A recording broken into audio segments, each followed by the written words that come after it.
How do we diagnose them? So a patient shows up with a lump. What do? We don't just operate on the patient. We get some sense of what this is. Let's get some detailed pictures. And usually the MRI scan is the best test we have for this. And a good quality MRI scan is really good at showing us the nerve here, you see on the left panel, and here's the tumor, this big round thing growing inside the nerve. We know it's inside the nerve because you can see the nerve fibers kind of stretching around it, right? You get the sense that that tumor is inside the nerve, spreading those nerve bundles apart. These tumors can also enhance when they give contrast. It's a special medicine that causes the tumors to appear bright on an MRI scan. And so that gives us some sense of what the tumor is. And the benign tumors tend to have a nice, regular margin. They tend to be painless unless they're bumped. They tend to be slow growing. They tend to not produce numbness or weakness for the reasons we described, because these do not really invade and damage the nerve. They're just kind of slowly growing inside the nerve.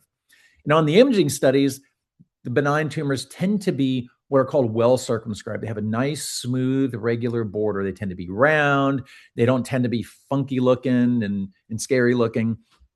And our job as the provider, when we see a patient with a new lump in their body that we think is a nerve tumor, we got to really determine if the tumor is likely to be benign or malignant. And about a 98, 99% probability we can determine, at least provisionally, that it's benign based on these characteristics.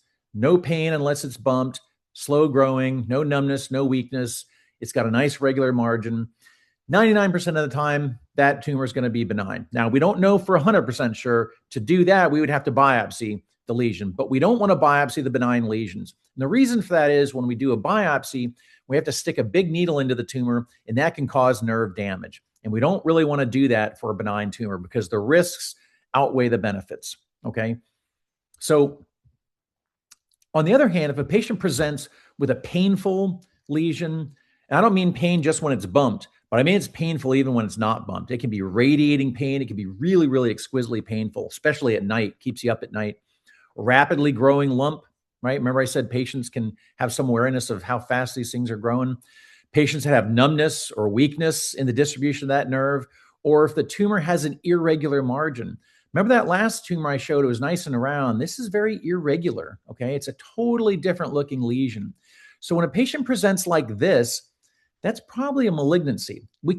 I can only say probably. We don't know for sure, but this lesion is suspicious enough that we would want to get a biopsy, okay? Because treating a cancerous tumor is way different than treating a benign tumor. And we'll talk about those differences.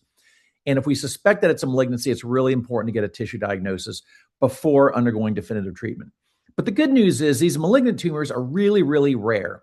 So when you discover a lump, or if you are a patient who has a lump and you're seeing this video for the first time, be reassured that the overwhelming majority of all of these things are benign, and only in very rare cases do they ever prove to be malignant. Okay, so that's a good thing about these tumors.